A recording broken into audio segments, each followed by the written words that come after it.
కీర్తనల గ్రంథము 7వ కీర్తన 17వ చరణాన్ని ఒకసారి జ్ఞాపకం చేసుకుందాం. 7వ కీర్తన 17వ చరణం. యెహోవా న్యాయము విధించువాడని నేను ఆయనకు కృతజ్ఞతాస్తుతులు చెల్లించెదను. సర్వోన్నతుడైన యెహోవా నామమును. చిన్న ప్రార్థన. ప్రేమగల తండ్రి, లేఖన భాగాన్ని మా కొరకు దీవించి నాతో మా అందరితో మాట్లాడమని మా మంచి బోధకుడైన క్రీస్తు నామంలో ప్రార్థిస్తున్నాము పరమ తండ్రి, ఆమెన్. మంచిది. మనం చదువుకున్నటువంటి లేఖన భాగంలో మరి ఈరోజు కృతజ్ఞత ఆదివారం గనుక అలాగని చెప్పి ప్రతి నెలలోనూ నేను కృతజ్ఞతను గూర్చినటువంటి సందేశాలు మీకు అందించడం లేదు. మీకు జ్ఞాపకానికి ఉంటున్నాయో లేదో, లేక మీరు గుర్తుపెట్టుకుంటున్నారో లేదో తెలియదు. కానీ ఈ సంవత్సరంలో మరి మార్చి నెలలో నేను కృతజ్ఞత అంశాన్ని గూర్చినటువంటి వర్తమానం అందించడం జరిగింది. మార్చి నెలలో 30వ కీర్తనను ఆధారంగా చేసుకుని. కాబట్టి ప్రతి నెల కూడా మనము ఈ కృతజ్ఞత గూర్చి ధ్యానం చేయట్లేదు. కానీ ఆయా సందర్భాల్లో లేక ఆయా మాసాలలో నేను జ్ఞాపకం చేస్తున్నాను.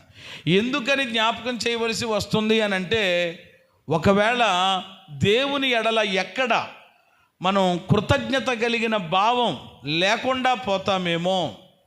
ఏమండి, కృతజ్ఞత కలిగినటువంటి ఆ భావన, కృతజ్ఞత కలిగినటువంటి జీవితం మనము జీవించాలి అనే స్పృహ కలిగి ఉండాలని ఉద్దేశంతో అప్పుడప్పుడు అస్తమాటు కాకుండా ఒక్కొక్క సమయంలో నేను జ్ఞాపకం చేయటం జరుగుతూ ఉంది. ఈరోజు కూడా దేవుని సన్నిధిలో ప్రార్థించినప్పుడు దేవుడు ఇచ్చిన ప్రేరణను బట్టి నేను ఈ వర్తమానాన్ని మీ ముందుకు తీసుకురావటం జరుగుతూ ఉంది. క్రైస్తవ విశ్వాస జీవితంలో కృతజ్ఞత కలిగి ఉండడం అనేది చాలా గొప్ప అంశం. చాలాసార్లు మనము జ్ఞాపకం చేసుకుంటూ ఉంటాం. దేవుని ఎడల మనము తప్పకుండా కృతజ్ఞత కలిగిన వారంగా ఉండాలి. ఎందుకు దేవునికి కృతజ్ఞతలు మనం చెల్లించాలో కూడా ఈరోజు నేను జ్ఞాపకం చేస్తాను. ఈ కృతజ్ఞత అనేటువంటి అంశంలో ఎన్నో పాఠాలు నేర్చుకున్నాం ఇప్పటికే. మనం కృతజ్ఞత ఎందుకు కలిగి ఉండాలి, కృతజ్ఞత కలిగి ఉండడం ద్వారా వచ్చే మేలులేంటి, ఇలా చాలా కోణాల్లో ఆయా రీతులుగా మనము జ్ఞాపకం చేసుకోవటం జరిగింది. ఈరోజు నేను ఒక 2 విషయాలు మీ ముందుకు తీసుకురావాలని నేను ఆశపడతా ఉన్నాను. దానికి ముందుగా ఇక్కడ రాజైనటువంటి దావీదు కూడా ఈ 7వ కీర్తనలో ప్రభువుని స్తుతిస్తూ దేవునికి ఆయన కృతజ్ఞతలు చెల్లిస్తూ ఓ చక్కని పాట ఆయన పాడుతూ ఉన్నాడు. ఈ పాటలో ఆఖరి చరణాన్ని మనం చదువుకున్నాం కదా.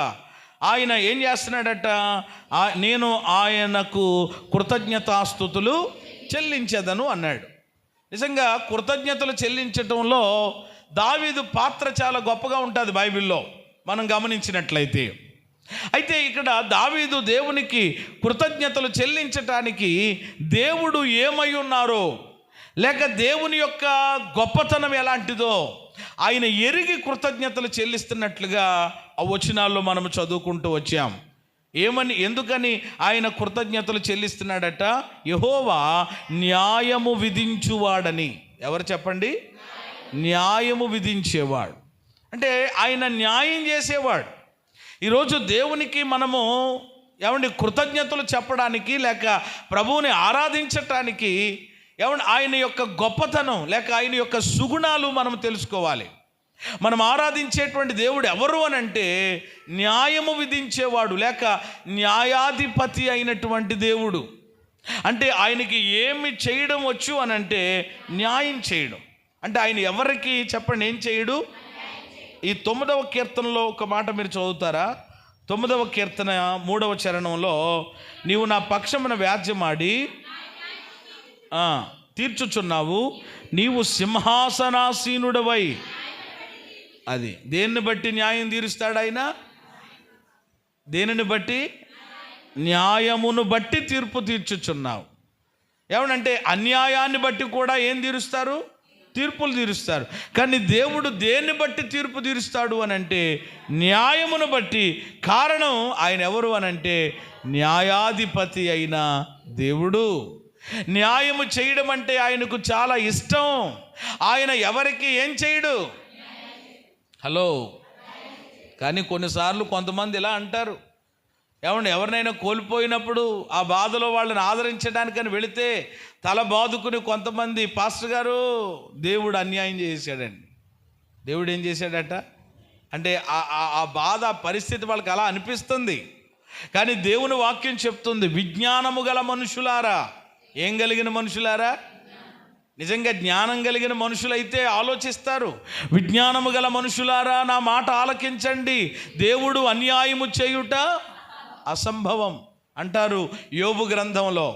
కాబట్టి ఆయన ఎవరికి చెప్పండి ఏం చేయరు. ఒకవేళ నీకు ఈరోజు అన్యాయం అనిపిస్తుందేమో, అది ఆ మరణం నీకు అన్యాయం అనిపిస్తుందేమో, ఆ తీర్పు నీకు అన్యాయం అనిపిస్తుందేమో, ఆ పరిస్థితి నీకు అన్యాయం అనిపిస్తుందేమో, కానీ దేవుడు నీకు ఏం చేయడానికి ఏమంటే దానిని ఆయన అనుమతించాడు అని అంటే న్యాయం చేయడానికే. హల్లెలూయా. ఈరోజు అర్థం కాదు, కొన్ని రోజులైన తర్వాత అవునండి బాబు, ఆయన న్యాయం చేసేటువంటి దేవుడేనండి, నా పక్షంగా దేవుడు న్యాయమే చేశాడండి అని మరలా మాట్లాడుతూ ఉంటాం. కాబట్టి ఆయన న్యాయము విధించువాడని ఏమండి ఆయనకు కృతజ్ఞతాస్తుతులు చెల్లిస్తున్నాడట. ఇలాగున మనం ఆలోచన చేస్తే పరిశుద్ధ గ్రంథంలో చాలా మాటలు ఉంటాయి. న్యాయం విధించేవాడని, లేక మేలు చేసేవాడని, ఇలా ఒకటి కాదు రెండు కాదు చాలా విషయాలు మనం చూడవచ్చు.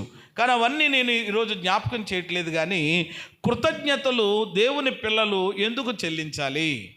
కృతజ్ఞత అనేది దేవుని ఎడల మనము ఎందుకు కలిగి ఉండాలి? చాలామందికి కృతజ్ఞత కలిగి ఉండడం అని అంటే, కృతజ్ఞతలు చెప్పడం అంటే చాలామంది ఆలోచన ఏంటంటే దేవుడు ఏదైనా ఏం చేస్తే, మేలు చేస్తే చెప్పండి దేవుడికి ఏం చెప్పాలి? వందనాలు చెప్పాలి. మంచి ఆలోచనే. కానీ కేవలము ఏమండి అదే విధానంలో మనం ఉండిపోవడం కాదు. దేవుడు ఏమండి మేలు జరిగిస్తేనే, లేక దేవుడు ఏదైనా ఒక అద్భుతం చేస్తేనే, మగపిల్లోడు పుట్టాలనుకుంటున్నామండి, ఆ పిల్లోడు పుట్టేస్తే, లేకపోతే మేము అనుకున్నట్లుగా ఈ అప్పులు తీరిపోతే, లేకపోతే ఈ రోగం తగ్గిపోతే, ఏమండి ఈ సమస్యకు పరిష్కారం వచ్చేస్తే భోజనాలు కూటం పెట్టేసుకుంటామండి, పలహారం కూటం కాదు. ఇలాగున కొన్ని లెక్కల మనుషులుగా ఉంటాయి. నేను అంటాను కేవలము ఏదో ఏమండి మీరు అనుకుంటున్నారు చూసారా, అది జరిగితేనేనా దేవునికి స్తుతులు చెల్లించడం? ఆలోచన చేస్తే అది సరైనటువంటి విధానం కాదు. అది భక్తిలో ఏమండి ఒక మెట్టు ఎక్కినటువంటి వారు ఆలోచించే విధానం కాదు. అది ఎవరి ఆలోచన, అది ఎవరి థాట్ అంటే ఎక్కువ ఎక్కడ చూస్తూ ఉంటాం అన్నమాట. నేను కొంతమంది అన్యుల్ని కలుసుకుంటున్నప్పుడు, లేక అన్యులు గృహాలకు వెళ్తూ ఉన్నప్పుడు వాళ్ళు కొన్నిసార్లు ఎలా చెప్తూ ఉంటారు, పాస్టర్ గారు ప్రార్థన చేయండి బాబు, గట్టిగా ప్రార్థన చేయండి, ప్రార్థన చేసి మేము ఆశించినటువంటి రీతికి ఎలా జరిగితే మీ సంఘాన్ని అందరినీ ఏమంటే మీరు పిలిపించి, మీరే మాకు తెలియదు కదండి, మీరు అందరూ వచ్చేస్తే ఏమంటే మేము మరి మీరు ఏం చెప్తారో మాకు తెలియదు కాబట్టి, కోడిని కోయమంటారో మేకను కోయమంటారో మరి ఏం కోయమంటారో తెలియదు, కానీ మొత్తం మీద ఏదోటి చేసి మీరు అన్నట్లుగా ఏం చేస్తామని చెప్పండి, ఏదో చేస్తాం, అదే కూటం పెట్టుకుంటామో, లేకపోతే కానుక వేసుకుంటామో, లేకపోతే ఇంకోటి ఏదో ఇలా అంటూ ఉంటారు. అది ఏమండి ఎవరి యొక్క ఆలోచన మాత్రమే. అంటే వాళ్ళ ఆలోచన నేను తప్పని నేను చెప్పడం లేదు. నిజంగా ఆ యొక్క ఆలోచన, ఆ విధానము అన్యులుగా లోకములో ఏమండి ఉంటున్నప్పటికీ వాక్యము తెలియని వారికే ఆ ఆలోచన కలిగింది. దాన్ని బట్టి కూడా దేవునికి స్తోత్రం. హల్లెలూయా. ఎందుకంటే 10 ఏళ్ళు 20 ఏళ్ళు అయినా నీకే రాలేదు, ఆ ఆలోచన ఎవరికి వచ్చింది కాబట్టి దాన్ని బట్టి కూడా ప్రభువుని స్తుతించాలి, అభినందించాలి వాళ్ళని. కానీ కేవలము మన భక్తి అక్కడ మాత్రమే ఉండిపోకుండా కాస్త పై స్థాయికి మనము రావాలి. అది ఏమిటి అని అంటే కనుక అసలు కృతజ్ఞతలు ఏదో ఒక బలమైన కారణముతో ముడిపడి లేదు. కృతజ్ఞతలు చెప్పడానికి, కృతజ్ఞతలు ఎందుకు చెప్పాలో 3 మాటలు నేను మీకు జ్ఞాపకం చేస్తాను. మొదటి మాట, కృతజ్ఞతాస్తుతులు దేవునికి మనము అన్ని సమయాలలో ఎందుకు మనము చెల్లించాలి అని అంటే, మొదటి మాట దేవుని ఆజ్ఞ గనుక.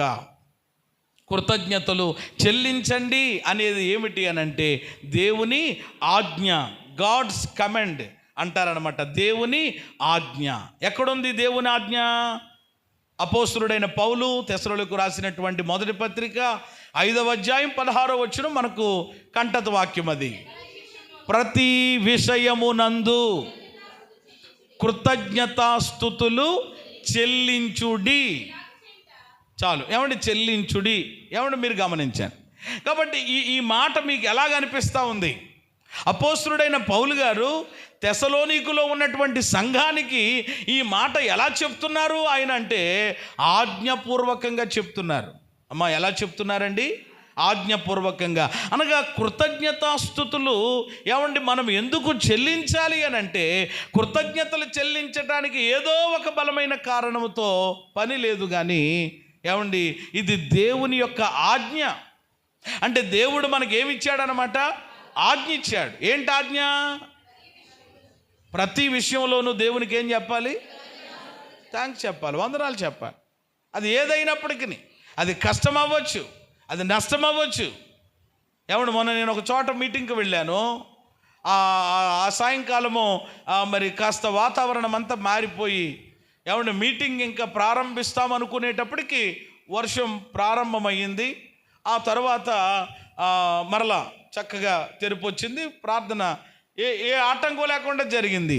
అయితే జరుగుతున్న సందర్భంలో ఒక ఆయనకి ప్రార్థన చేయమని ఇచ్చారు. అప్పుడు ఆయన ప్రార్థన చేస్తూ ఆయన ప్రార్థనలో ఇలాగా ఆయన అంటున్నారనమాట, దేవా, ఈరోజు మీరు మాకు ఇచ్చిన ఈ మంచి చల్లని వాతావరణాన్ని బట్టి, వర్షాన్ని బట్టి మీకు వందనాలు నాయన. దేన్ని బట్టి అంటే వర్షం పోయినందుకు వందనాలు చెప్పట్లేదు ఆయన. దేనికి వందనాలు చెప్తున్నారు? వర్షము వచ్చినందుకు, లేక వర్షము ఇచ్చినందుకు కూడా నీకు చెప్పండి. ఏంటి?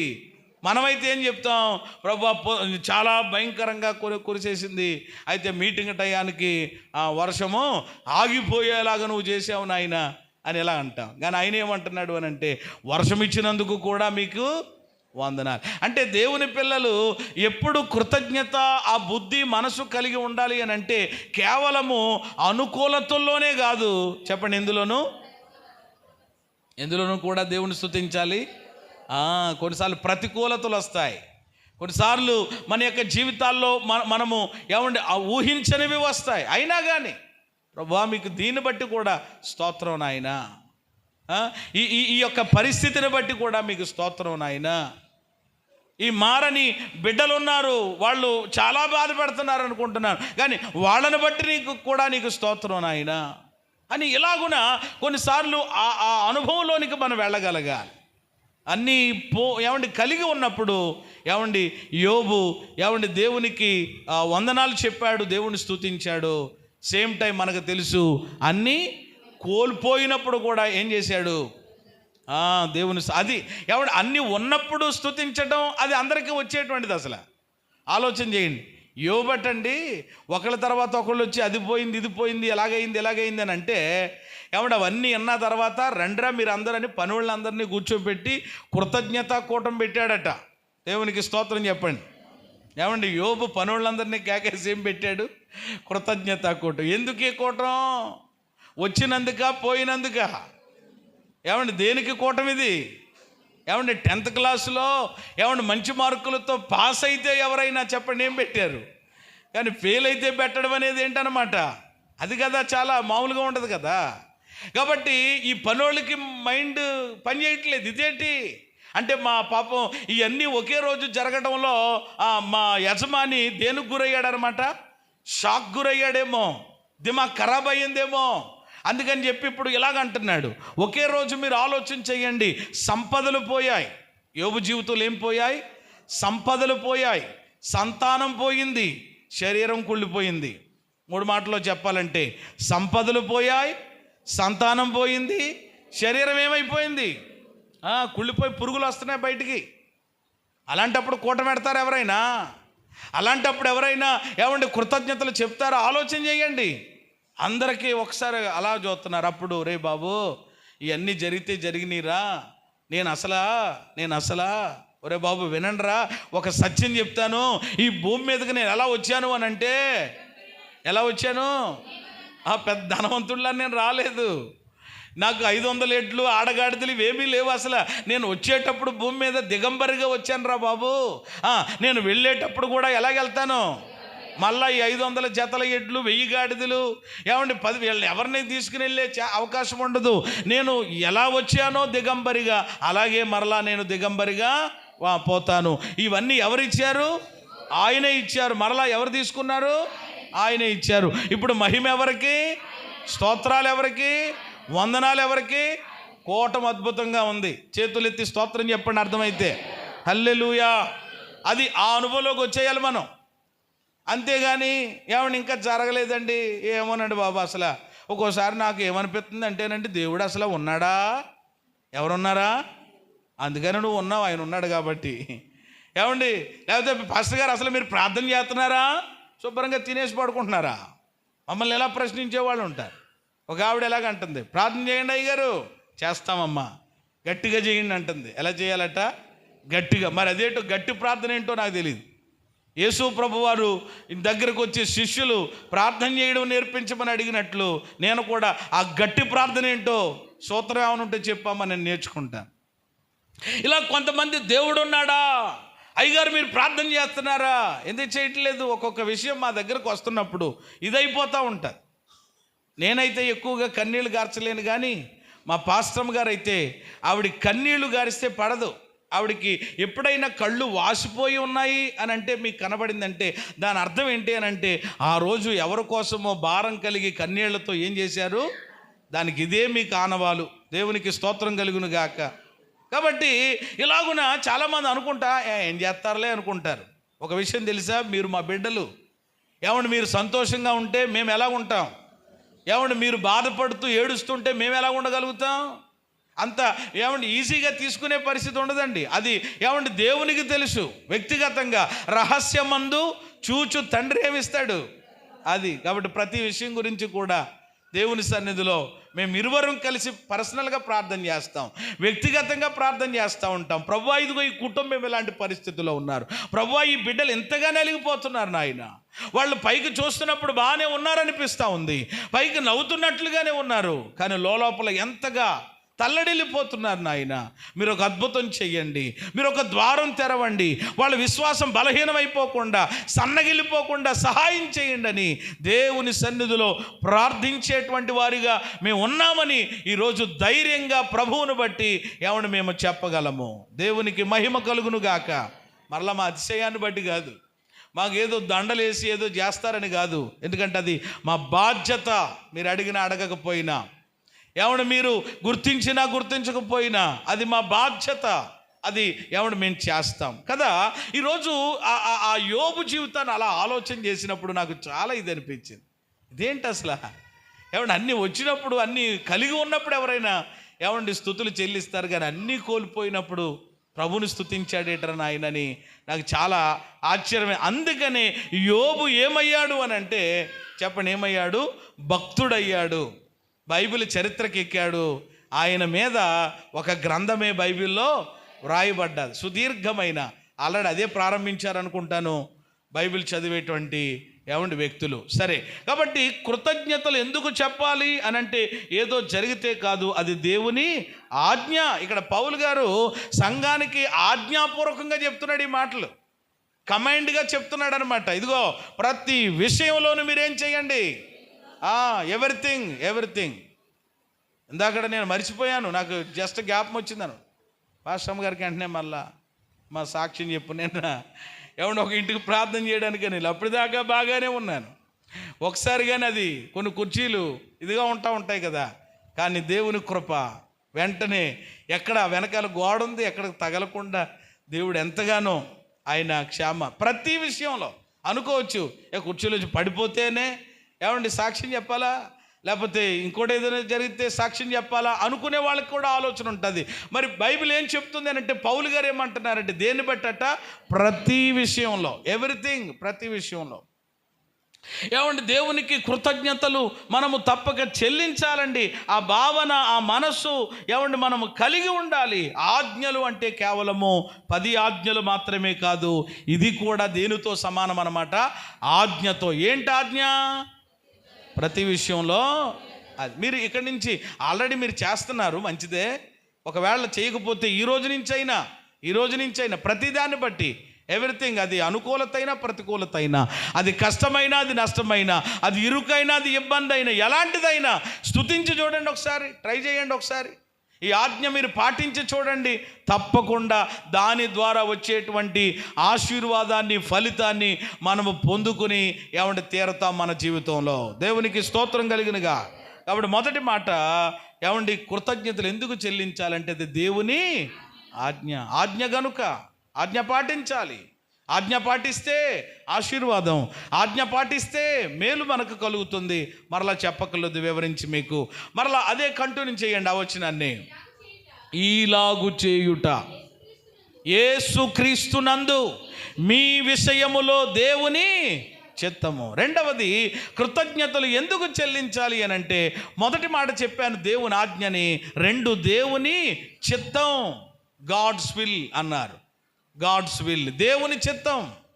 ఇలాగు చేయుట, ఎలాగు చేయుట? ఇలాగు చేయుట అంటే ఎలాగు చేయుట? ప్రతి విషయమునందు కృతజ్ఞతాస్తుతులు చెల్లించుట, క్రీస్తు యేసులో దేవుని చిత్తం. మీ విషయంలో దేవుని చిత్తం. చూసారా? అంటే ఈరోజు ఎవరైతే ప్రతి విషయంలో దేవునికి కృతజ్ఞతలు చెప్తున్నారో, వచ్చినా పోయినా, ఉన్నా లేకపోయినా, కరువైనా ఖడ్గమైనా, ఉపద్రవమైనా, ఏదైనా, కాలిరిగినా, ఇంకోటైనా, ఎవ్రీథింగ్, ఏదైనా కానీ ప్రతిదాన్ని బట్టి ప్రభువా ఈ పరిస్థితిని బట్టి కూడా మీకు వందనాలు, ఈ ఇబ్బందిని బట్టి కూడా మీకు స్తోత్రాలు నాయన అని చెప్పి ఆ మనసు మీరు కలిగి ఉన్నారో అంటే ఇప్పుడు మీరు ఏం చేస్తున్నట్లు లెక్కంటే దేవుని చిత్తాన్ని చేస్తున్నారనమాట. చెప్పండి, ఏం చేస్తున్నారు? అది కృతజ్ఞతలు ఎందుకు చెల్లించాలంటే దేవుని చిత్తం. కృతజ్ఞతలు చెల్లించిన ప్రతి ఒక్కరూ దేవుని చిత్తాన్ని అనుసరిస్తున్నట్లే, దేవుని చిత్తాన్ని చేస్తున్నట్లే. ఒకవేళ మీరు ప్రతి విషయంలో కృతజ్ఞతలు చెల్లించలేకపోతున్నారా? అన్నీ బాగున్నప్పుడు, అన్నీ తెచ్చినప్పుడు చక్కగా ఆనందం, ఏమండి 32 పళ్ళు బయటికి కనపడుతూ ఎంతో సంతోషం కలిగి ఉంటూ, ఏమండి ఏదైనా కాస్త ఇబ్బంది, ఏదైనా లోటు కాస్త వెళితి ఏమండి కలిగినప్పుడు సణుక్కుంటూ మూలుక్కుంటూ, ఏంటి బ్రతుకు, ఏంటి జీవితం, ఇంతేనా? ఏమండి దేవుడు మా ఎడల కనికరం చూపడా? ఏమండి అద్భుతము చెయ్యడా? ఏమండి మా జీవితంలో ఏమండి ఇక మంచి రోజులు రావా అని ఒక రకమైన నిరుత్సాహంలోనికి, నూహితాభావంలోనికి మనం వెళ్ళిపోతుంటున్నట్లయితే దేవుని చిత్తానికి మనము వ్యతిరేకంగా అడుగులు వేస్తున్నామని మనం గుర్తించాలి. కాబట్టి ఈరోజు ప్రతి విషయంలోనూ దేవునికి కృతజ్ఞతలు చెల్లించడం అనేది ఏంటంట? దేవుని చిత్తం. చెప్పండి అందరూ, దేవుని. మరి ఎంతమంది దేవుని చిత్తాన్ని ఇక్కడ మీరు చేసేవారిగా ఉన్నారు?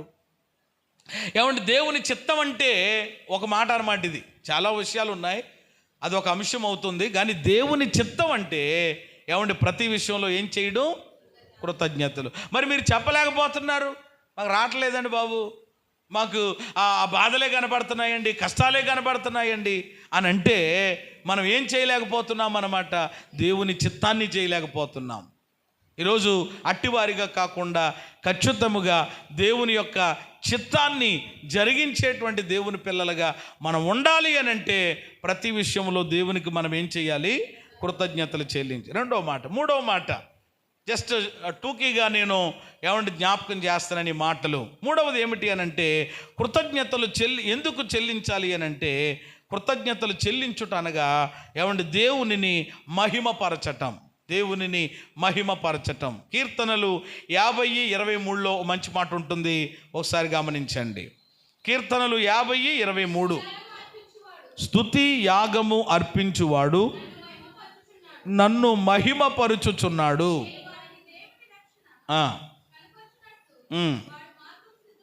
చాలు.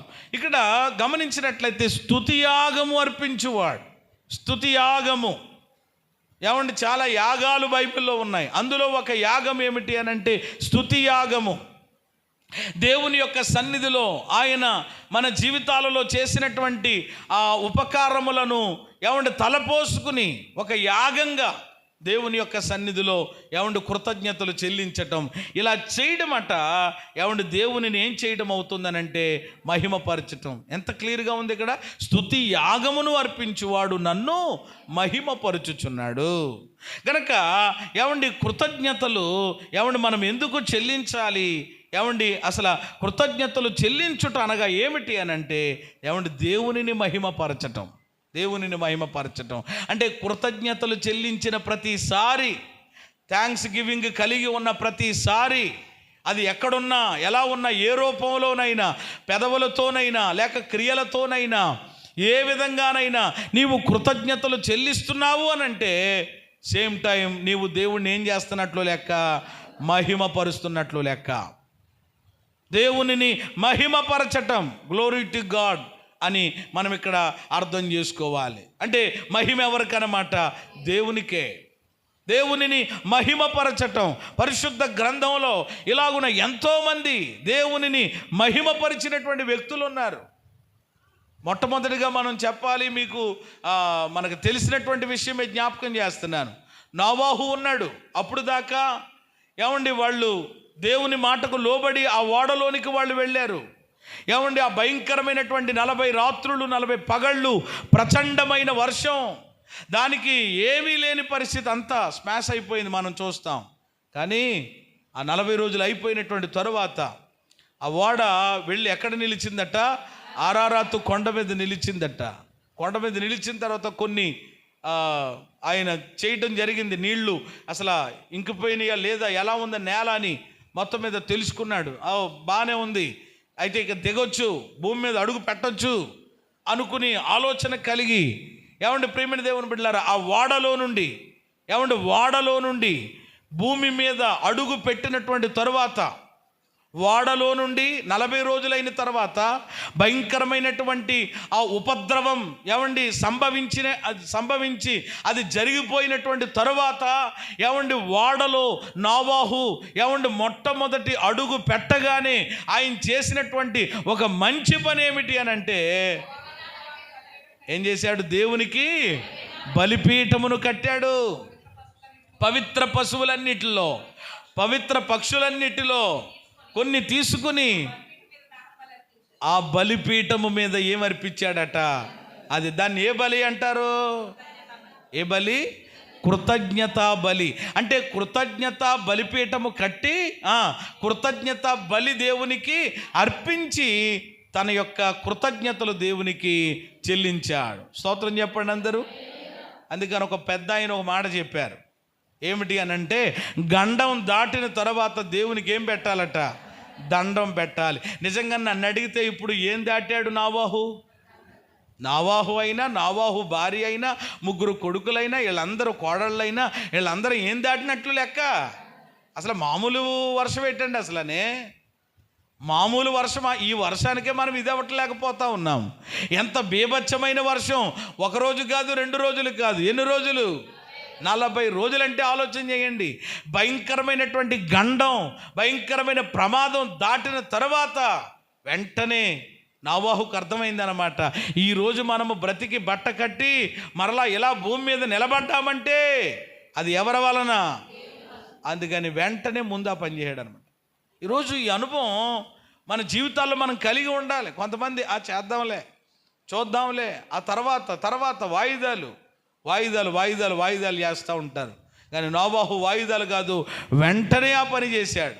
కాబట్టి దేవుడు కూడా వెంటనే ఆ బలిని ఆగ్రాణించి, ఆ బలిని దేవుడు స్వీకరించి, ఇక మీదట నరులను నేను ఎప్పుడూ కూడా శపించను, సంహరించనని దేవుడు ఒక భరోసా కూడా ఆయనకి ఇచ్చేసాడు. స్తోత్రం చెప్పండి.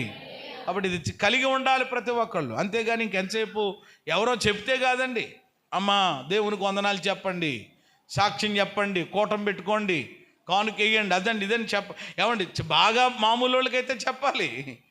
ఏమండి, తెలియని వాళ్ళకి అనుకోండి, తెలియని వ్యక్తులుగా ఉన్నప్పుడు కొత్త వ్యక్తులు ఉంటారు చూడండి, అంటే మరి కొత్తగా రక్షించబడిన వాళ్ళకి అనుకో తెలియదు కాబట్టి వాళ్ళకి తెలియజెప్పాలి. యేసు ప్రభుల వారు కూడా కుష్ఠరోగి కూడా అదే చెప్పారు. ఏమని? బాబు, నువ్వు బాగుపడ్డావు కాబట్టి, నువ్వు స్వస్థత పొందావు కాబట్టి నీవు మందిరానికి వెళ్ళి మోషే నియమించిన ఆ కృతజ్ఞత కానుక దేవుడి సన్నిధిలో యేసయ్య చెప్పారు. ఎందుకంటే ఆయన తెలియదు కాబట్టి. ఏమంటే తెలియని వాళ్ళకి చెప్పచ్చు. ఏండ్లు గడిచినటువంటి మనకు ఎవరో చెప్పాల్సిన పని లేదు. ఆ ప్రేరణ ఎక్కడ పుట్టాలి అని అంటే నీ హృదయంలో పుట్టాలి. స్తోత్రం చెప్పండి. నోవాహుకు ఎవరు చెప్పారు? ఆ రాత్రి ఏమని దేవుడు కల్లో కనబడి చెప్పాడా? నోవాహు భార్య చెప్పిందా, ఏమండి మనం దిగ్గానే కూటమి పెట్టుకుందామండి, దేవుడికో బలిపీఠం కడదామండి అని ఏం చెప్పలేదు. ఏమండి, ఆయన లోపల కలిగింది అది. ఈరోజు ఇంతమంది చచ్చి సమాధి అయిపోయారు. శవాలు నిజంగా భయంకరంగా ఏమండి వాసన కొడుతున్నాయేమో నిజంగా ఆ పరిస్థితుల్లో. కానీ ఈరోజు మనం ఎలా ఉన్నామంటే ఆ దేవుడు ఇచ్చిన కృపే కదని ఏమండి ఆ మంచి పని ఆయన చేశాడు. ఇలా చెప్పుకుని వెళ్తూ ఉంటుంటే మీకు చాలామంది వ్యక్తులు బైబిల్లో కనబడతారు, కానీ అందరి గురించి నేను చెప్పడం లేదు. కాబట్టి నోవాహు ఏమండి కృతజ్ఞత బలిపీఠమును కట్టి కృతజ్ఞతలు చెల్లించి దేవుని ఏం చేశాడు? మహిమపరిచాడు. చెప్పండి, ఏం చేశాడు? అది కృతజ్ఞతలు చెల్లించడం అంటే 3 విషయాలు నేను జ్ఞాపకం చేశాను. మొదటిది ఏమిటి? దేవుని ఆజ్ఞ. ఎవరి ఆజ్ఞ? పాస్టర్ గారి ఆజ్ఞ కాదు, దేవుని ఆజ్ఞ. దేవుడు ఆజ్ఞాపిస్తున్నాడు, చెల్లించండి. ప్రతి విషయంలో చెప్పండి. కేవలం మీకు అనుకూలంగా ఉన్నప్పుడే కాదు, ప్రతికూలతల్లో కూడా చెప్పండి అని దేవుడు ఆజ్ఞాపూర్వకంగా మనతో మాట్లాడుతున్నారు. రెండవది కృతజ్ఞతలు చెల్లించడం అంటే దేవుని చిత్తం. ఇది దేవుని చిత్తం, అలా చేయాలి, అలా చేయుట దేవుని చిత్తం. మూడవది దేవునిని భయంపరచటం. 3 విషయాలు మీరు ఎప్పుడు కూడా మనకు అలాగా బండ గుర్తు అంటారు చూడండి, అలా ఉండిపోవాలన్నమాట. ఈ 3 మన హృదయాల్లో. ఏమండి, ఈ అనుభవం అప్పుడు ఎప్పుడూ కూడా మనము కోల్పోయే అవకాశం ఉండదు. ఇప్పుడు రెండవదిగా ఏమండి, పరిశుద్ధ గ్రంథంలో కృతజ్ఞతలు చెల్లించిన వారు చాలామంది ఉన్నారు. ఇప్పుడు మచ్చుకు నేను నోవాహు గురించి చెప్పాను, అలాగే ఇంకా దావీదని, ఇంకా చాలామంది గురించి మనం విన్నాం ఆల్రెడీ. కాబట్టి వాళ్ళందరి గురించి నేను చెప్పట్లేదు. ఈరోజు మరొక విషయాన్ని నేను మీకు జ్ఞాపకం చేయాలనుకుంటున్నాను. అదేంటంటే బైబిల్లో కృతజ్ఞతలు ఏమండి చెల్లించిన వారందరి గురించి మనకు తెలుసు. నోవాహు చెల్లించాడండి, దావీదు చెల్లించాడండి, మళ్ళీ ఫలానా వాళ్ళు చెల్లించారండి అని వీళ్ళందరి గురించి మనకు తెలియచ్చు. మంచిదే, వాళ్ళని ఒక మాదిరిగా ఒక ఇన్స్పైర్గా మనం తీసుకుంటున్నాం. కానీ అది మాత్రమే కాకుండా ఏమండి కృతజ్ఞతలు చెల్లించని వారు కూడా ఉన్నారు. కృతజ్ఞత బుద్ధి లేని వారు ఉన్నారు చాలామంది. కడవరి దినాల్లో, అంచె దినాల్లోనంట, ఈ అపాయకరమైన దినాల్లో మనుషులు ఎలా మారిపోతారో బైబిల్ చెప్తూ అందులో ఒక మాట, కృతజ్ఞత లేనివారు. ఏమి లేనివారు? ఇది చాలా ప్రమాదం అండి. కడవరి దినాల్లో, చివరి దినాల్లోనంట చాలామంది ఎలా మారిపోతారు అని అంటే కృతజ్ఞత లేని వారిగా మారిపోతారంట. అంటే దేవుని ఎడల ఏముండదు? కృతజ్ఞత ఉండదు. సాటి మనిషి పట్ల ఏముండదు? ఉండదు. కొంతమంది అసలు నిన్న అదే ప్రార్థన చేయడానికి వెళ్ళానని చెప్పాను కదా, ఆ సహోదరి మాట్లాడుతూ ఆమెకున్న బాధలో దేవుడు ఎంతగా సహాయం చేశాడో, ఏ విధంగా దేవుడు ఆయన కనికరాన్ని చూపించారో వివరిస్తూ దేవునిని ఆ మాటల్లో ఆమె గణపరుస్తూ వచ్చారు. చాలా మేము కూడా ప్రభుని స్తుతించాం. అయితే ఆమె మాట్లాడిన మాటల్లో నేను 2 విషయాలు గమనించాను. ఒకటి, ఆమె అయ్యా ఈరోజు నేను ఎలా ఉన్నాను అనంటే దేవుడు ఈ విధమైన పరిస్థితి నాకు ఇచ్చాడనంటే అది దేవుని కృప. దేవుడు నిజంగా చాలా ఆశ్చర్యకరంగా నా పట్ల సహాయం చేశారు అని ఆమె ఏమంటే దేవునిని గణపరుస్తూ మాట్లాడారు. రెండవదిగా నిజంగా మరి వాళ్ళు మా బంధువులు, మేము అక్కడికి నేను వెళ్ళినప్పుడు నిజంగా వారు నా ఎడల చూపించినటువంటి ప్రేమ, అంటే దేవుడే వాళ్ళలో ఆ మనసు పెట్టి ఏమండి ఈ దీనురాల ఎడల ఆ ప్రేమను దేవుడు నా పట్ల చూపించాడని మాట్లాడుతూ ఉంటుంటే అప్పుడు నాకు 2 కనిపించాయి అన్నమాట. అంటే దేవుని ఎడల ఆమెకేముంది? కృతజ్ఞత ఉంది. ఎవరి పట్ల మేలు పొందుకుందో వాళ్ళ పట్ల కూడా ఏముంది? అందుకని దేవుడి గురించి మాట్లాడింది, వాళ్ళ గురించి కూడా మాట్లాడింది. స్తోత్రం చెప్పండి. కొంతమంది దేవుడి గురించి చెప్తారు, ఎవరి గురించి చెప్పరు? మనుషులు అసలు కనపడరు, ఇక అసలు అడ్రస్లోనే ఉండరు అనమాట. కానీ అలా కాదు, కృతజ్ఞత అనేది దేవుని పట్ల, మనుషుల పట్ల కూడా మనము మనకెవరు సహాయం చేశారో, మన బాధలో ఎవరు మనల్ని ఆదరించారో, మనకెవరు చేయూతనిచ్చారో, మనకు ఎవరు సలహా ఇచ్చారో, మనల్ని ఎవరు ముందుకు నడిపించారో వాళ్ళను కూడా మనం ఏం చేయాలి చెప్పండి? ఏమండి, గుర్తుపెట్టుకోవాలి, మర్చిపోకూడదు. ఏమండి, అది ఖచ్చితంగా మనం ఎవరమైనా, మీరైనా నేనైనా ప్రతి ఒక్కరూ కలిగి ఉండాలి. కాబట్టి బైబిల్లో చాలామంది కృతజ్ఞత కలిగిన అనుభవం కలిగినటువంటి వారు ఉన్నారు. కానీ లేని వారి గురించి మనం ఆలోచన చెయ్యాలి. ఎందుకంటే మనకి బుద్ధి కలగడానికి, అయ్యో నేను అలా ఉండకూడదు ఆ వ్యక్తిలాగా అనేటువంటి ఆలోచన రావడానికి. కృతజ్ఞత అంటే ఏంటో 3 మాటలు ఎలా చెప్పానో, ఇప్పుడు ఎవరు చెల్లించలేదో కూడా చాలా మాటలోనే చెప్పడానికి 3 మాటలు షార్ట్ మెసేజ్ కింద చాలా తక్కువగా ఏమండి ఈ మాటలు చెప్పి నేను ముగించే ప్రయత్నం చేస్తాను. 3 మాటలు ఇక్కడ నేను జ్ఞాపకం చేయాలని ఆశపడుతున్నాను. ఎవరు చెల్లించరు కృతజ్ఞతలు, ఎవరు చెల్లించటానికి అవకాశం ఉండదు అని అంటే, నెంబర్ 1, మొట్టమొదటి మాట యెషయా గ్రంథము 38వ అధ్యాయము 18వ వాక్యం. యెషయా 38:18.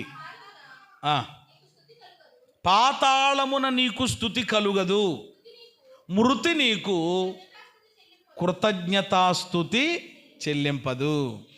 మరలా కీర్తనలు 6:5 కూడా చదువుతారా? ఈ 2 మాటలు దగ్గరగా ఉన్న మాటలే కనుక ఒకేసారి చెప్పి నేను వివరించి ముగిస్తాను. మరణమైన వారిని గూర్చి నిన్ను గూర్చినటువంటి జ్ఞాపకము లేదు, పాతాళములో ఎవరు నీకు కృతజ్ఞతాస్తుతులు. అది అక్కడ ప్రియమైన దేవుని బిడ్డల రాజైన హిజ్కియా ఆరోగ్యం పొందిన తర్వాత దేవాలయానికి వెళ్ళి ప్రభువుని స్తుతించిన క్రమములో ఆయన ఒక మాట మాట్లాడారు. అక్కడ పాతాళమున ఏం కలగదట? స్తుతి కలగదు. ఏమండి, మృతులు ఏమండి దేవునికి ఏం చేయలేరట? కృతజ్ఞతలు చెల్లించలేరట. ఆయన అక్కడ మాట్లాడాడు. ఏమండి హిజ్కియా, ఏమండి ఇక్కడ దావీదు ఏమండి ఈ కీర్తనలో చెప్పినటువంటి మాట కూడా మనం చూసాం. మరణమైన వారికి నిన్ను గూర్చిన జ్ఞాపకం లేదు. అంటే చచ్చిపోయిన వాళ్ళకి ఏ జ్ఞాపకం ఉండదండి?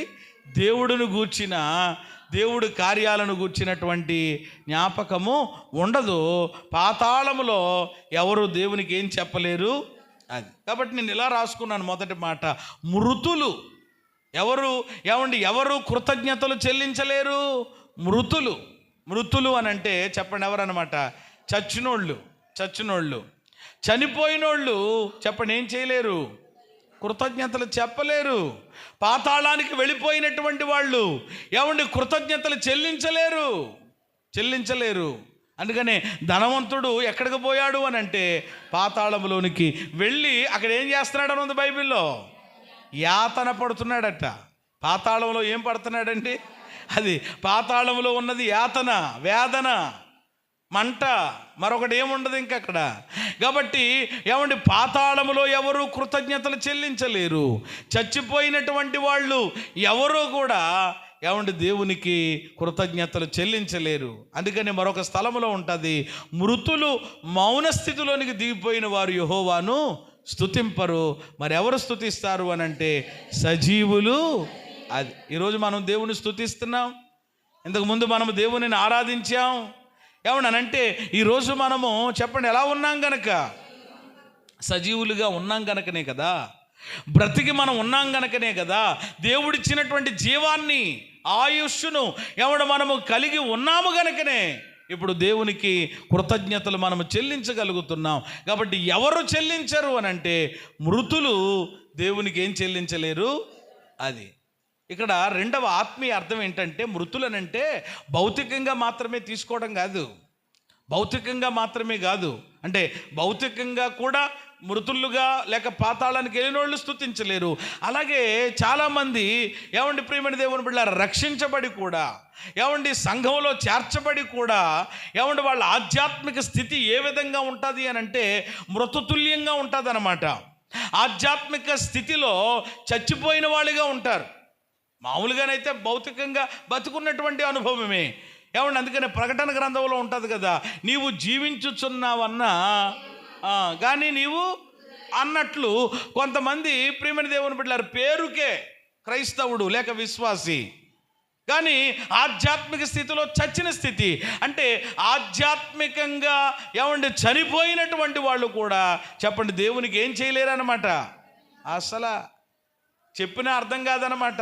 అలా కాదమ్మా, లేదు ప్రభుని మనం స్తుతించాలరా, లేకపోతే అలా కాదండి మనం ఎలా చెయ్యాలండి, దేవుడు ఎంతగా చేశాడు. ఊరుకో, నువ్వు అస్తమాట అలాగే చెప్తా ఉంటావు, అస్తమాట కూటం ప్రార్థన.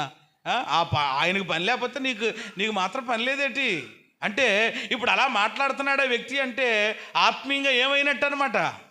అదే కానీ అదే బతుకున్నవాడైతే ప్రార్థన కూటమా, అయ్యగారు వస్తారా, అందరిని పిలుస్తారా, అయితే చేసి అయితేనే ఏం చేయమంటావు, నా వంతు ఏమన్నా పట్టురావాలా, ఏమన్నా తీసుకురావాలా, ఏమన్నా చెయ్యాలా అని ప్రియమైన దేవుని బిడ్డలారా చాలా తొందరపడిపోతున్నాడు, ఎక్సైట్ అయిపోతున్నాడు, ముందుకెళ్ళిపోతున్నాడు అని అంటే ఆధ్యాత్మిక స్థితిలో చెప్పండి ఎలా ఉన్నట్టు అనమాట.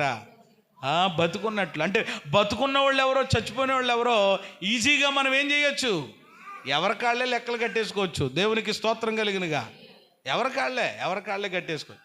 ఒక్కొక్కరు చూడండి ప్రార్థన కూటం ఇది అది అని అంటే వెంటనే ఇది అయిపోద్ది అనమాట. అసలు అంత లెక్క ఇది అయిపోతారు. అదే గనక ఇవేమీ కాదు, ప్రార్థన ఉండదు ఏమొద్దు కానీ పెద్ద పెద్ద బాక్సులు పెట్టేద్దాం, మొత్తం ద్వారపుడంతా కేకేద్దాం, పర్వాలేదు అవసరం అయితే పెట్టేసి మొత్తం మేకలు అన్నీ కోసేసి భోజనాలు పెట్టేద్దాం అనండి. ఈయన దగ్గర లేకపోయినా కానీ ఉండైతేని మొన్న ఆయన అడిగాను, మాట వేసి ఉంచాను, ఎందుకైనా మంచిది, వెళ్ళి అడిగి తెచ్చేస్తాను 2 లక్షలు 3 లక్షలు అప్పు అయిపోయినా పర్లేదు, చెప్పండి ఏం చేద్దాం, డామ్డూముగా ఇది చేసేద్దాం. చూసారా అంటే ఈ లోకరీతిగా ఆర్భాటాలు చేయడానికి, ఈ లోకరీతిగా అబ్బా ఏం పెట్టాడురా భోజనాలు, ఏం చేశాడురా కార్యక్రమాన్ని లోకము చేత ఏదో అనిపించటానికి ముందుకెళ్ళి పరుగులు పెడతా ఉంటారు. కానీ దేవుడి దగ్గరికి వచ్చేసేటప్పటికి మాత్రం ప్రభుని స్తుతిద్దామండి, 1 గంట దేవుడికి సమయం ఇవ్వండి, 2 పాటలు పాడి ఒక చిన్న వాక్యం చెప్పి పెద్ద ఎక్కువ సమయం ఉండదు, మేము త్వరగానే ముగించేస్తామని చెప్పండి అని అంటే ఇంకా మధ్యలో అది ఎందుకండి అసలనే అంతకంటే అమోహమైనటువంటి మేము ఏర్పాటు చేస్తున్నప్పుడు మధ్యలో ఇదేంటి అంటే చూసారా. అంటే ఈరోజు అంటే దేవునిని ప్రియమైన దేవుని బిడ్డలారా గణపరిచే విషయానికి వచ్చేసేటప్పటికి, దేవుణ్ణి హైలైట్ చేసేటువంటి విషయానికి వచ్చేసేటప్పటికి ఒక రకమైనటువంటి చిన్న చూపు. అదే వాళ్ళని చూపించుకోవడానికో గణపరచడానికి ఏదో చేయడానికో సమయం ఎక్కువ. అంటే ఆలోచన చేయండి. అందుకనే దేవుడు చెప్పాడు, అందుకనే దేవుడు చాలా ఘాటుగా మాట్లాడినటువంటి మాట ఏలీతోటి ఏంటంటే, ఏలీ నీవు నాకంటే నీ కుమారులను ఏం చేస్తున్నావు, గొప్ప చేస్తున్నావు, జాగ్రత్త. కాబట్టి ఈరోజు దేవుని కంటే ఎవరిని మనం ఏం చేయకూడదు, అది మన కొడుకులైనా మన కూతుళ్ళైనా అది ఎవరైనా దేవుని కంటే ఎక్కువ కాదు. ఎవరిని గొప్ప చేయాలి మనము, అది ముందు ఆయన హైలైట్ చేయాలి. అప్పుడు రాయబడిన మాట అదనమాట, నన్ను గణపరచు వారిని, అది దేవుని గణపరిస్తే దేవుడు మనల్ని గణపరుస్తాడు. అంతేగాని నువ్వు బిడ్డల్ని హైలైట్ చేశాడు ఏలి, ఏం చేశారు వాళ్ళు, ఏం చేశారు మామూలు చదవలేదా 1 సమూయేలు గ్రంథం 1వ అధ్యాయం 2 దుర్మార్గులు అయిపోయారట. ఏమైపోయారు, అందుకని ఎవరి మీద ఎక్కువ పెట్టేసుకోకుండా బాగా ఎక్స్పెక్టేషన్లు ఎక్కువ పెట్టేసేసుకుని, అయ్యి బాబు నా కొడుకు నా బంగారం వండి, మన కూతురు బంగారం ముచ్చు వండి అదండి ఇదని అయితే అవ్వచ్చు. దేవుడి కంటే చెప్పండి ఎవరిని కూడా ఏం చేయకూడదు. అది ఆఖరికి ఆ వాక్యం నాతో కలుపుకుని కూడా నేను చెప్తున్నాను, ఎందుకంటే నాకు కూడా 2 కొడుకులు ఉన్నారు కాబట్టి. ఈరోజు దేవుని కంటే ఎవరిని మనం ఏం చేయకూడదు, అది ఎవరిని మాత్రమే హైలైట్ చేయాలి, ఎవరిని మాత్రమే. అది మనము దేవుడి కంటే ఎవరినైనా ఎక్కువ చేసామా ప్రమాదం ఉంది, జాగ్రత్త. ఎవరికి ప్రమాదం, వాళ్ళకి ప్రమాదం. అది ఇప్పుడు ఏలి కొడుకులకి ఇద్దరికి ఇది అయిపోయింది, వాళ్ళిద్దరు మామూలుగా అవ్వలేదు, ఇక వాళ్ళ చరిత్ర చాలా భయంకరంగా ఉంటుంది. కాబట్టి ఈరోజు ప్రియమైన దేవుని బిడ్డలారా దేవుణ్ణి మహిమపరచడానికి, దేవుణ్ణి గణపరచడానికి నీ బలమైన, నీ ధనమైన, నీ సమయమైనా హెచ్చించబడలేదు. అంతేగాని దేవుణ్ణి మూలన పెట్టేసేసి, దేవుణ్ణి పక్కనెట్టేసేసి నేనేదో చేసేస్తానంటే చేసేస్తా బాగానే ఉంది, కానీ తర్వాత దాని వలన ఒరిగేది జరిగేది ఆ నష్టం మనకే అవుతుంది. కాబట్టి ఎందుకు అది మనము కలిగి ఉండడం. కాబట్టి ఆధ్యాత్మిక జీవితంలో చచ్చిపోయినటువంటి స్థితిలో ఉన్నవారు కూడా దేవునికి ఏం చెల్లించలేరు అనమాట, కృతజ్ఞతలు చెల్లించలేరు. ఆ మాట ఎత్తితేనే వాళ్ళకి ఇది అయిపోద్ది. కానీ అనవసరంగా వేస్ట్గా చాలా ధనము ఏమండి చాలా సమయం బలం వ్యర్థంగా ఎక్కడెక్కడో పోసేస్తూ ఉంటారు, ఖర్చు పెడతారు. అట్టి పరిస్థితుల్లో ఉండడానికి లేదు. మొదటి మాట. రెండవ మాట కీర్తనలు 92:5. ఇంకొక మాట చెప్పి నేను ముగిస్తాను. కీర్తనలు 92:5. యెహోవా నీ కార్యములు ఎంత దొడ్డవి, నీ ఆలోచనలు గంభీరాలు, పశుప్రాయులు వాటిని గ్రహింపరు, అవివేకులు వివేచించరు. రెండవ మాట, ఎవరు దేవునికి స్తుతులు చెల్లించలేరు, ఎవరు దేవునిని గణపరచలేరు, ఎవరు దేవునిని మహిమపరచలేరు అని అంటే రెండవది అవివేకులు. చెప్పండి ఎవరండి? అవివేకులు.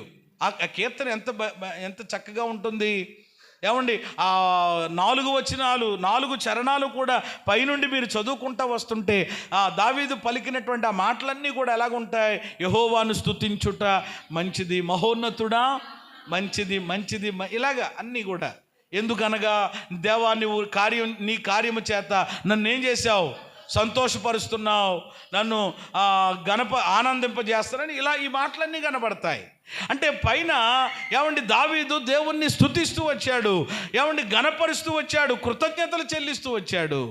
కానీ 5-6 వచనాల్లో ఏమంటున్నాడంటే, దేవా నీ కార్యాలు ఎంత దొడ్డవి నాయనా, అంటే ఎంత పెద్దవి నాయనా, ఎంత గొప్పవి నాయనా, నీ నీ నీ యొక్క మరి ఆలోచనలు ఎంత గంభీరమైనవి దేవా అని మాట్లాడుతూ ఏమండి అలాంటి దేవుని కార్యాలను, అలాంటి దేవుని ఆలోచనలను ఎవరు గ్రహించలేరట? పశుప్రాయులు. ఎవరు వివేచించలేరట? అవివేకులు. చెప్పండి, ఏ వేకులు? అవివేకులు. అవివేకులు అంటే ఎవరు? వివేకము లేనివారు, అంటే జ్ఞానము లేనివారు. అది జ్ఞానము లేని వారికి దేవుని కార్యాల గురించి ఏమవుతుంది చెప్పండి? అర్థం కాదు. జ్ఞానం లేనివాళ్ళు, జ్ఞానం కలిగి ఉన్నవాళ్ళే అర్థం చేసుకుంటారు. అవును ప్రభువా, నిజమేనా ఆయన అని ఏమంటే ఒక అవగాహన వస్తుంది. ఏమంటే జ్ఞానము లేనిటువంటి వాళ్ళు. అందుకనే కదా మనకు ఒక ఆయన కనపడతాడు బైబిల్లో, ప్రాణంతో చెప్పుకుంటున్నాడంట, ఓ నా ప్రాణమా తినుము త్రాగుము సుఖించు. అనేక సంవత్సరాలకి నీవు అసలు ఇంకా తిన్నా అలా మిగిలిపోయే అంత ఉందన్నమాట. నువ్వు ఎవరి దగ్గరికి వెళ్ళాల్సిన పని లేదు, ఎవరికి చేతులు జాపాల్సిన పని లేదు, తిను త్రాగు సుఖించు అని ఎవరితో చెప్పుకుంటున్నాడట? ప్రాణంతో చెప్పుకుంటున్నాడట. అయితే దేవుడు వచ్చి పక్కనే, ఒరే వెర్రివాడా, ఈ రాత్రి నీ ప్రాణం పట్టుకెళ్ళిపోతాను, నువ్వేం చేస్తావు అన్నాడట దేవుడు. ఇప్పుడు ప్రాణమే పోతే అనేక సంవత్సరాలకి ఏమండి సంపాదించినటువంటి ఆ సంపాదనను చూసారా? ఏమండి చెప్పండి దాని వలన ఏమండి ఉపయోగం ఏమైనా ఉంటుందా? కారణం ఏంటి? అసలు అనుభవించడానికి ఎవడు లేడు.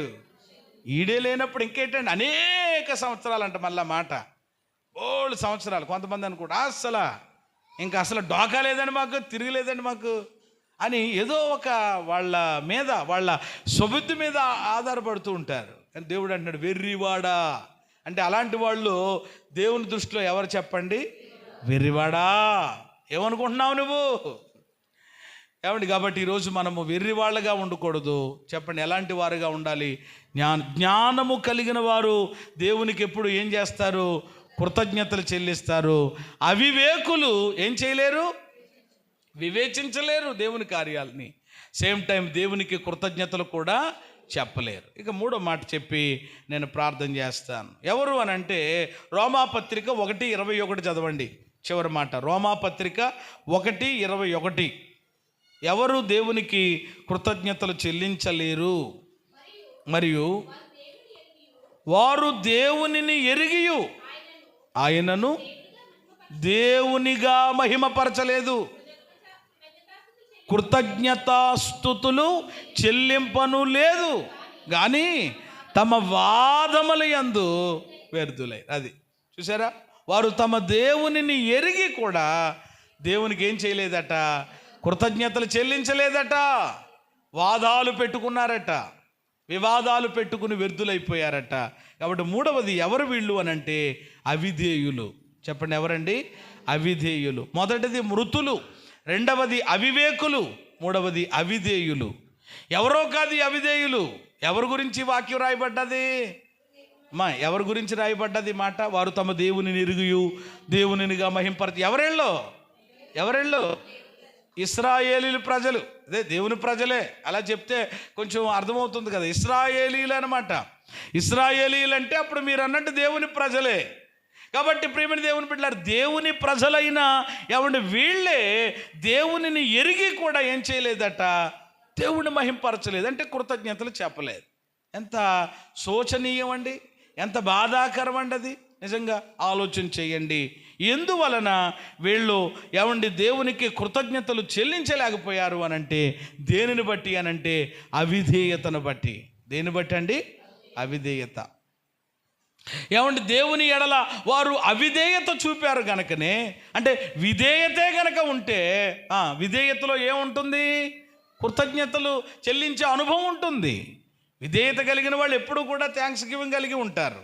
కానీ దేవుని యొక్క మాట, వాక్యపు యొక్క మాట, సేవకుని యొక్క మాట వ్యతిరేకించిన వాళ్ళే, ఎదిరించిన వాళ్ళే దేవునికి ఏం చెల్లించలేరన్నమాట. అది అవిధేయత. అంటే ఇంకొక మాట కూడా ఇక్కడ గమనించవచ్చు, తిరుగుబాటుతనం అన్నమాట. తిరుగుబాటు చేయువారు అంటే ఇప్పుడు ఇశ్రాయేలు ప్రజలు కృతజ్ఞతలు చెల్లించటం అలాగ ఉంచండి, ఇప్పుడు దేవుని మీద ఏమైపోయారన్నమాట? తిరుగుబాటు చేసేవారిగా అయిపోయారు, తిరగబడిపోతున్నారు. నిజంగా అడుగడుగునా దేవుడు ఎన్నెన్ని కార్యాలు చేశాడు ఆలోచన చేయండి. అసలు ఒకటా రెండా లెక్కించలేనన్ని కార్యాలు దేవుడు చేస్తే అవన్నీ వాళ్ళ జీవితాల్లో పొందుకున్నారు, అనుభవించారు. కానీ చివరకు వచ్చేసేటప్పటికి దేవుని ఎడల చెప్పండి ఏమి లేదు వాళ్ళకి, కృతజ్ఞత లేదు. ఆ అహరోను మీ ముక్కుల్లోంచి చెవుల్లోంచి ఏమన్నా ఉంటే ఇలాగా ఓడబెరికి నాకు ఇవ్వండి అని చెప్పి అంటే మొత్తం మీద ఇచ్చేస్తే అక్కడ పోగరుతో ఏం చేశారట? దూడ చేశారట. ఆ దూడ ముందెడితే ఇప్పుడు వీళ్ళు ఏం చేయడం మొదలెట్టారనమాట. ఆయన కూడా ఏమంటున్నాడంటే, ఇదిగో ఐగుప్తు దేశములో నుండి మిమ్మల్ని తీసుకొచ్చింది ఎవరన్నమాట? దూడే. ఈ దూడే.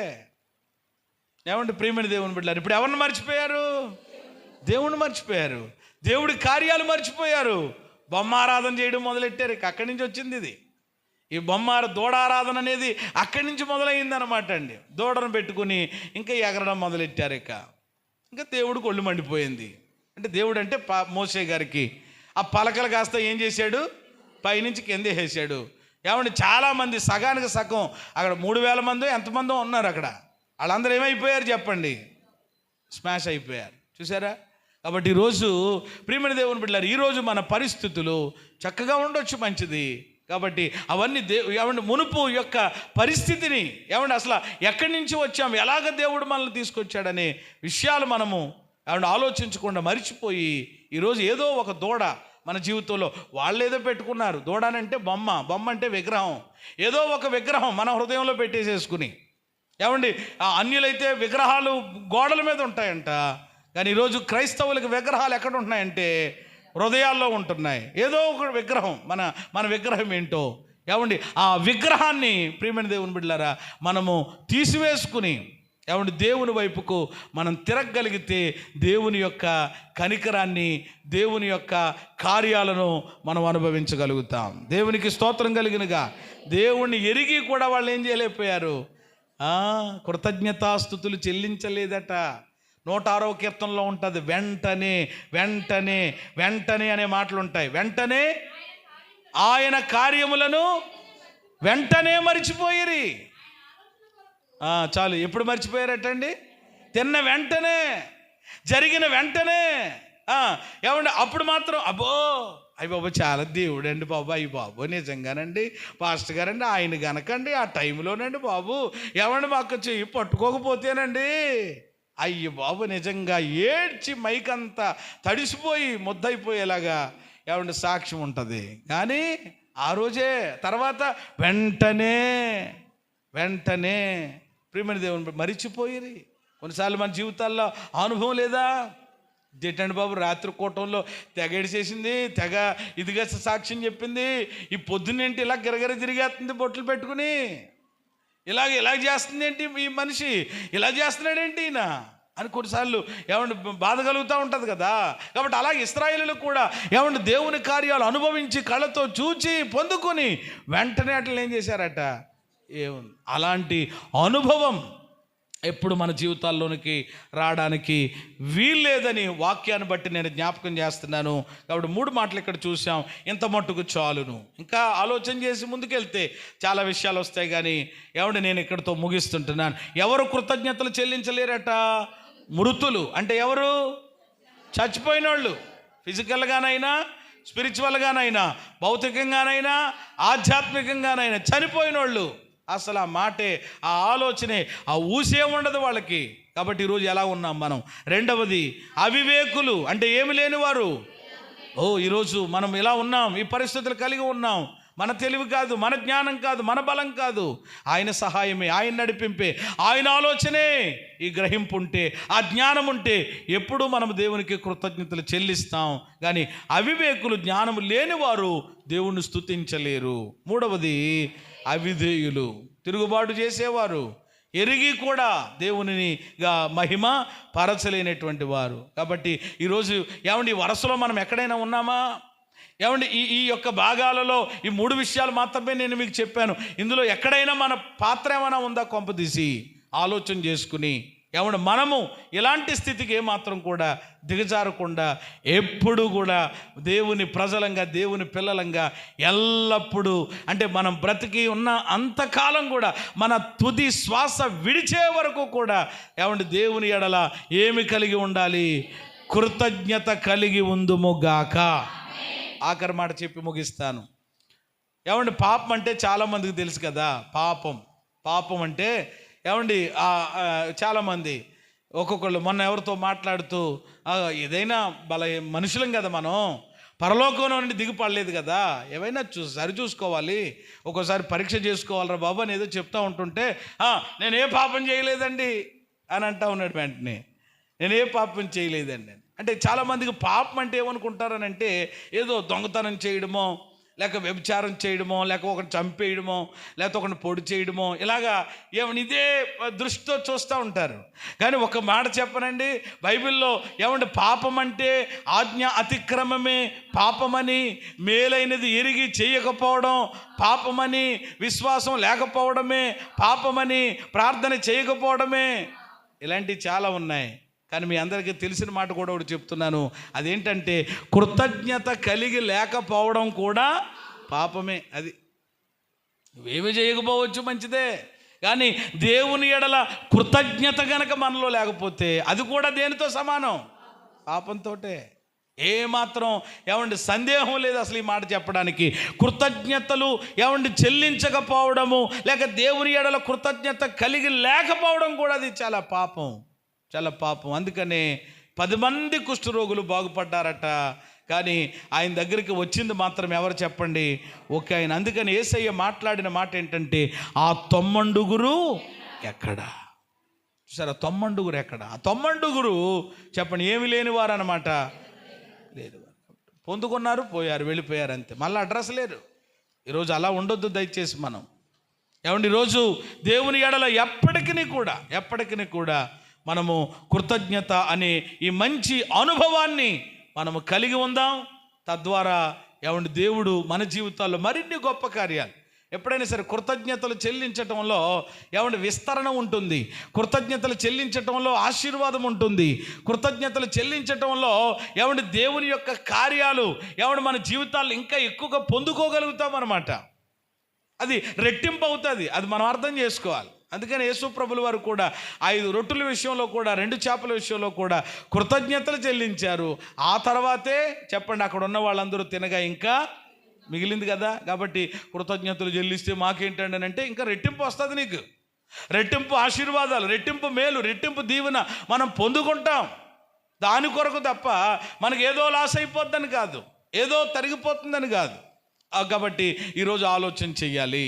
దావీదు 7వ కీర్తన 17వ చరణంలో, నీవు న్యాయము విధించువాడవని దేవా నీకు నేను కృతజ్ఞతలు చెల్లిస్తున్నాను అన్నాడు. ఈ అంశంలో ఈరోజు 2 పాయింట్లు నేను మీకు జ్ఞాపకం చేశాను. 2 మాటలు. అందులో మొదటి మాట కృతజ్ఞత అనగా ఏంటో చూసాం. కృతజ్ఞతలు ఎవరు చెల్లించలేదో చూసాం. కృతజ్ఞత అంటే ఏంటి చెప్పండి? మొదటిది దేవుని ఆజ్ఞ. ఎవరాజ్ఞ? దైవాజ్ఞ. దైవాజ్ఞకు మనము లోబడితే దైవాశీర్వాదం పొందుకుంటాం. రెండవది దేవుని చిత్తం. కృతజ్ఞతలు చెల్లించే ప్రతి వాళ్ళు కూడా దేవుని చిత్తాన్ని ఏం చేస్తున్నారు? నెరవేరుస్తున్నారు. మూడవది దేవునిని మహిమపరచటం. కృతజ్ఞతలు చెల్లించడం అంటే ఏమన్నా? మూడవది, బైబిల్లో ఎంతోమంది గురించి చూసాం మనము చాలా పర్యాయాలు. కానీ చెల్లించిన వాళ్ళ గురించి కాదు, చెల్లించని వాళ్ళ గురించి మనం ఆలోచన చేస్తే ఎవరు ఆ అనుభవం కలిగి ఉండరు, ఎవరు కృతజ్ఞతలు చెల్లించలేరు, అసలు ఆ బుద్ధే వాళ్ళలో ఉండదు అని అంటే గనక, ఒకటి మృతులు, రెండు అవివేకులు, మూడు వీరి వలే కాక ఏమండి మనము విధేయులుగా, ఏమండి వివేకము కలిగిన వారిగా, ఆధ్యాత్మిక స్థితిలో ఏమండి జీవము కలిగిన వారిగా ఉందాం. సజీవుడైన దేవునిని ఎప్పుడు ప్రతి పరిస్థితిని బట్టి, మీకు కేవలము మేలు జరిగినప్పుడు మేము మాత్రమే కాదండి, ఏమండి మగపిల్లడు పుట్టినప్పుడు మాత్రమే మరి ఏమండి దేవునికి స్తోత్రాలు చెప్పడం కాదు, ఏదైనా. అందుకని మా దగ్గరకు వచ్చి కొన్నిసార్లు ఎలాగంటే, ఏమండి ప్రార్థన చేయండి పాస్టర్ గారు, ఎవరు పుట్టాలండి అని. మగపిల్లోడు ఎవరు పుట్టకూడదట? అసలు ఈ లెక్కలేంటి? అసలు ఇలాంటి పాడు ప్రార్థన ఏమండి విన్నపాలు ఏమండి తేకూడదు అసలు మా దగ్గరికి.